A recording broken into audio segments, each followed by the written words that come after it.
Order! Order. Just to say, we've just had a message from Ukraine. We will be a couple of minutes late before we start, just to let the House know.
It's channel 3 for the headphones, just to help for those people who's been playing with it. They were set to the right. But there we are.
Order, order.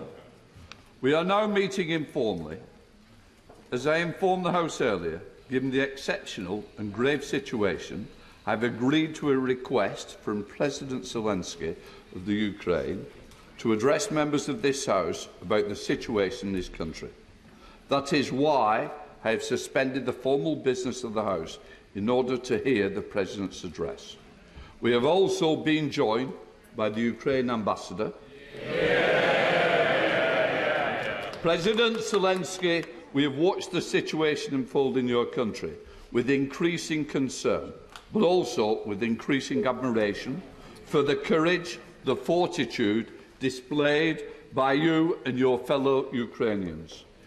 Mr. President, you are welcome to address members of the House of Commons and the Lords. You now have the floor. President.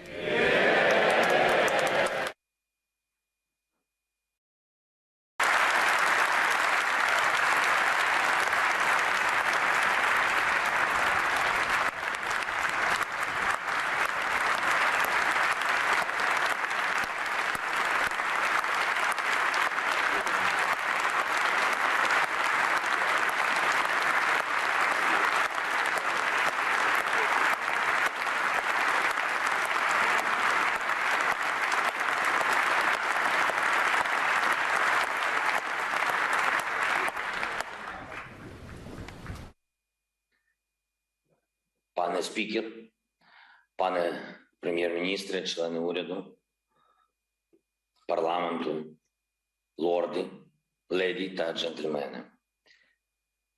Я звертаюся до усіх людей Сполученого Королівства, до усіх людей Великої Британії, великого народу з великою історією. Я звертаюся до вас як громадянин, як президент, але теж великої країни. З великою мрією і великою боротьбою. Я хочу розказати вам про наші 13 днів. 13 днів війни, міцної війни, яку ми не розпочинали і не хотіли, але ведемо. Тому що не хочемо втратити те, що в нас є, те, що наше. Україну, так само, як ви не хотіли втратити свій острів, коли нацисти готувалися розпочати битву за вашу велику державу, битву за Британію. 13 днів нашого захисту. У перший день, о 4 ранку, на нас полетіли крилаті ракети. Так, що всі прокинулись. Ми, діти, всі ми, живі люди, вся Україна. І відтоді не спить. Ми всі стали до зброї, ставши великою армією. На другий день відбивалась від атак у повітрі, на суші, на морі. І наші героїчні прикордонники на острові Зміїний у Чорному морі розповіли всім про фінал війни. А саме, куди зрештою відправиться ворог. Коли російський корабль вимагав від наших хлопців скласти зброю, вони відповіли йому так міцно, як не можна казати в парламенті. І ми відчули силу, велику силу нашого народу, який до кінця гнатиме окупанта. На третій день російські війська, не ховаючись, били просто по людям, по житловим будинках, артилерією, авіабомбами. І це остаточно показало нам, показало світу, хто є хто великі люди, а хто просто звірі. На четвертий, коли полонених ми вже почали брати десятками, ми не втратили гідність і не знущались над ними. Ми ставимось до них як до людей, бо ми лишились людьми на четвертий день цієї ганебної війни. На п'ятий день терор проти нас вже був відвертим. Проти міст, проти маленьких містечок, зруйновані райони, бомби. Бомби знов, бомби на будинки, на школи, на лікарні. І це геноцид, який не зламав нас, мобілізував нас, кожного з нас і кожну. І дав нам відчуття великої правди. На 6-й день російські ракети упали на Бабин Яр. Це місце, де нацисти стратили 100 тисяч людей у роки Другої світової війни. Через 80 років по тому Росія вбила їх вдруге. На 7-й день ми зрозуміли, що вони руйнують навіть церкви бомбами, знов ракетами. Вони не знають святого і великого, як знаємо ми. На 8-й день світ побачив, що з російських танків стріляють по атомній електростанції, найбільшій в Європі. І світ почав розуміти, що це терор проти всіх. Це великий терор. На 9-й ми слухали зустріч країн НАТО. І без бажаного для нас результату, без мужності. Так, ми відчули це. Я не хочу нікого образити. Ми це відчули, що альянси не діють. Навіть небо закрити не можуть. І тому гарантії безпеки в Європі треба будувати з нуля. На 10-й день беззбройні українці в окупованих містах протестували повсюдно, масово. Зупиняючи бронетехніку голіруч, ми стали незламними. На 11-й день, коли бомбили вже житлові райони, коли від вибухів усе руйнувалось, коли евакуювали дітей пошкодженої онколікарні, дитячої онколікарні, ми усвідомили, українці стали героями. Сотні тисяч людей, цілі міста, діти, дорослі, всі. На 12-й, коли втрати російської армії вже перевищили 10 тисяч вбитих, в цьому рахунку з'явився і генерал. І це дало нам впевненість, за усі злочини, за усі ганебні накази все ж таки буде відповідальність Міжнародного суду або української зброї. На 13-й день у блокованому російськими військами Маріуполі померла дитина від зневоднення. Від зневоднення. Вони не пускають ні харчові продукти, ні воду, не дають людям. Просто заблокували. І вони в підвалах. Я думаю, всі чують, там у людей немає води. За 13 днів російського вторгнення було вбито 50 дітей. 50 великих мучеників. Це страшно. Пустота. Замість 50 всесвітів, які могли би жити. А вони їх зібрали. Просто забрали. Велика Британія. Україна не прагнула цього. Не шукала величі, але стала великою. За ці дні цієї війни. України, яка рятує людей попри терор окупантів, яка захищає свободу попри удари однієї з найбільших армій світу, яка обороняється попри відкрите небо, все ще відкрите, все ще для російських ракет, літаків, гвинтокрилів. Бути чи не бути? Ви добре знаєте, це шекспірівське питання. 13 днів тому це питання ще могло прозвучати про Україну. Але зараз вже ні. Очевидно, що бути. Очевидно, що бути вільними. І де, як не тут, нагадати вам слова, які Великобританія вже чула і які знову актуальні. Ми не здамося і не програємо. Ми підемо до кінця, ми будемо боротися на морях, будемо битися в повітрі, ми будемо захищати нашу землю, якою не була ціна. Ми будемо битися в лісах, полях, на узбережжях, у містах і селах, на вулицях. Ми будемо битися на пагорбах Я хочу від себе додати, ми будемо битися всюди, на териконах, на березі Кальміуса і Дніпра, і ми не здамося. Звичайно, з вашою допомогою цивілізації великих країн, з підтримкою вашою, за яку ми вдячні і на яку ми дуже розраховуємо. І я окремо тобі вдячний, Борисе, мій друже. Посилюйте санкції проти держави-терориста. Визнайте її, нарешті, державою-терористом. Знайдіть спосіб зробити безпечним наше українське небо. Зробіть те, що ви можете. Те, що ви повинні.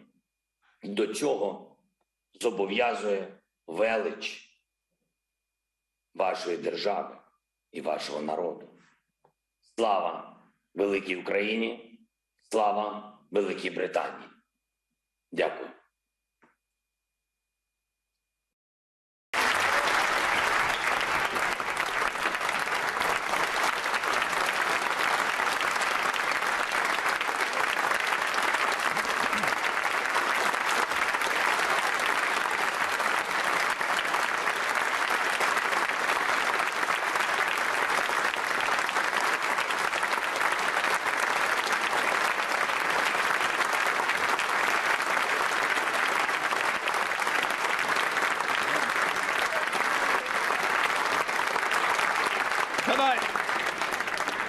Thank you, Mr. President.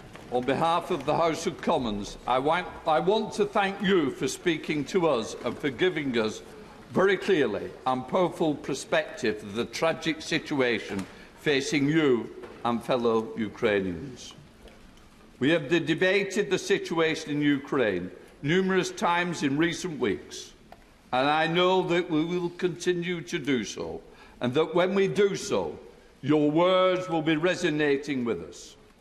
I want to express the solidarity of the House of Commons with you, your compatriots, and we salute the courage of the people of Ukraine. Thank you, and our prayers are with you. Order, Mr. Speaker. Just let me say.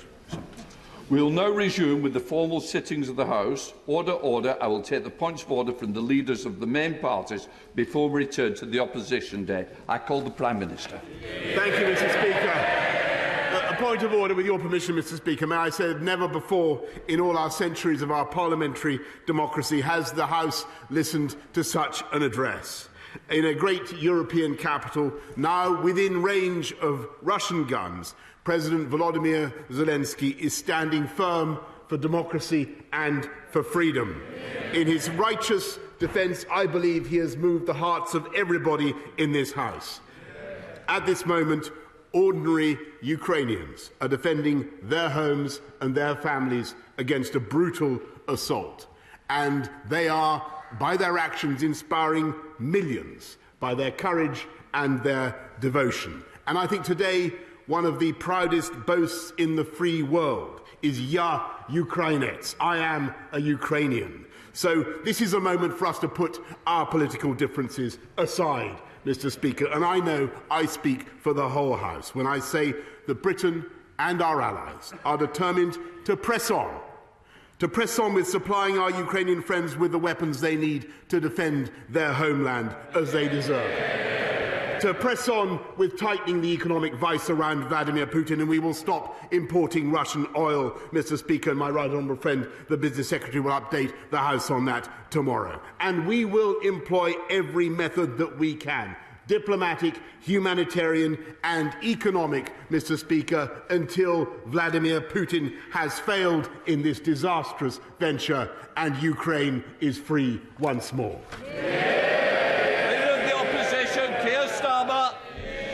On a point of order, Mr. Speaker, every one of us has been moved by the bravery, the resolve and the leadership of President Zelensky. Invading troops marched through his streets, shells rained down on his people, and assassins seek his life. No one would have blamed him for fleeing, but instead he has stayed in Kyiv to lead the Ukrainian people and to fight. he's reminded us that our freedom and our democracy are invaluable. He's prompted the world into action where too often we've let Putin have his way. He's inspired the Ukrainian people to resist and frustrated the Russian war machine. He has shown his strength, and we must show him and the Ukrainian people our commitment and our support. Labour stands for the unity at home and abroad that will isolate the Putin regime. Labour stands for the toughest sanctions that will cripple the Russian state. Labour stands for providing Ukraine with the arms it needs to fight off their invaders. Labour stands with President Zelensky, with Ukraine, with democracy. Slava Ukraini. Thank you, Mr. Speaker. Leader of the SNP, Ian Blackford. Thank you, Mr. Speaker. With your forbearance, if I can make a point of order. President Zelensky, we salute you.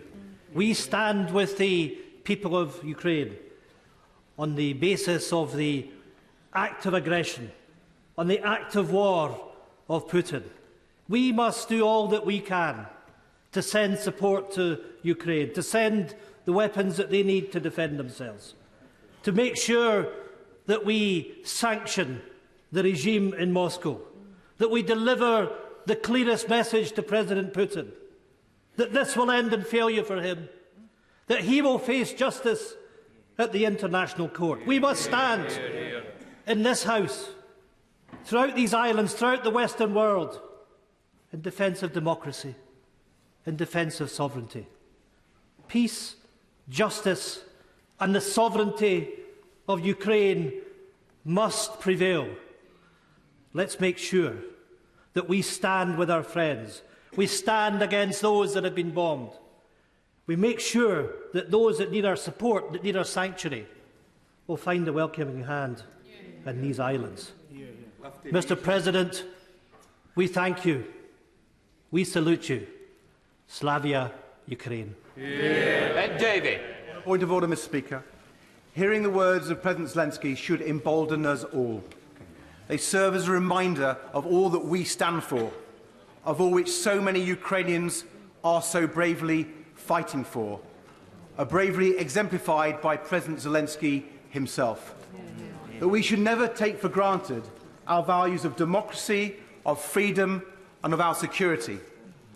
And though we in this House may disagree on many things, we stand together for those values, and together we stand together with the Ukrainian people. Mr. Speaker, it is right that we strengthen our support for Ukraine with military aid, with toughest of sanctions. And it's in that support that we should also recognise the people of Ukraine and indeed President Zelensky. I'm sure the whole House would agree that President Zelensky should be granted one of our nation's highest honours, an honorary knighthood. And I look forward to the day when we welcome back to this House President Zelensky in person. Sir Geoffrey Donaldson. Thank you, Mr. Speaker. On a point of order, we commend President Zelensky and the people of Ukraine, and we stand with them in this their time of strife. But our response will not be judged by the volume or strength of our applause for President Zelensky. It will be judged by the volume and strength of our response to his request for help, for practical military support and for humanitarian assistance for the people of Ukraine. We pray for their success. We dare not let them down. Can I also like to thank the staff and the contractors for making this happen?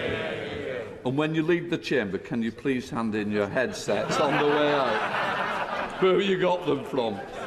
I will now let the chamber clear. Thank you, everybody.